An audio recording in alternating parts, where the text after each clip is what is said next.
কালকের মধ্যে জামায়াত নিষিদ্ধের আদেশ প্রত্যাহার হতে পারে, একথা জানিয়েছেন দলটির আইনজীবী শিশির মনির।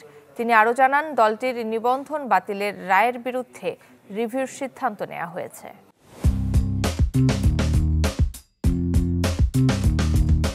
সংগঠন সেগুলিকে সরকার নিষিদ্ধ ঘোষণা করিল। ছাত্র জনতার আন্দোলনে পতনের 4 দিন আগে জামায়াত শিবির নিষিদ্ধ করে প্রজ্ঞাপন জারি করে আওয়ামী লীগ সরকার। 5 আগস্ট শেখ হাসিনা পদত্যাগ করে দেশ ছাড়ার পর ওই দিন কয়েকটি রাজনৈতিক দলের সাথে বৈঠক করেন সেনাপ্রধান। ওই বৈঠকে ছিলেন জামায়াত নেতারাও। অন্তর্বর্তী সরকার গঠনের পরও প্রধান উপদেষ্টা ডক্টর মোহাম্মদ ইউনূসের সাথে বৈঠকে ছিল জামায়াত। তখন থেকেই সবার প্রশ্ন, জামায়াতের নিষেধাজ্ঞা কি প্রত্যাহার হচ্ছে? সোমবার দলটির আইনজীবী জানান, মঙ্গলবারের মধ্যে জামায়াত শিবির নিষেধাজ্ঞার প্রজ্ঞাপন প্রত্যাহার করছে সরকার।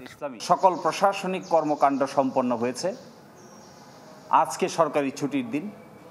তাদের দেয়া তথ্য অনুযায়ী আমরা আশা করছি দ্রুততম সময়ের মধ্যে, এমনকি আগামীকালকের মধ্যেই এই নিষিদ্ধের আদেশটি প্রত্যাহার হবে বলে আমাদের তথ্যমতো কনফার্ম করেছে।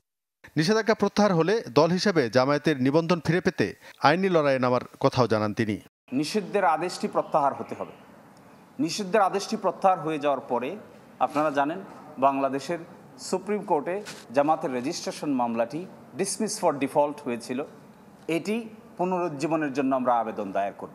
ছাত্র জনতার গণ অভ্যুত্থান ঠেকাতে আওয়ামী লীগ সরকার জামায়াতকে নিষিদ্ধ করেছিল বলে মনে করেন শিশির মনির। বাংলাদেশ জামাত ইসলামীর রেজিস্ট্রেশন প্রক্রিয়ায় জুনায়েদ খান, চ্যানেল 24, ঢাকা।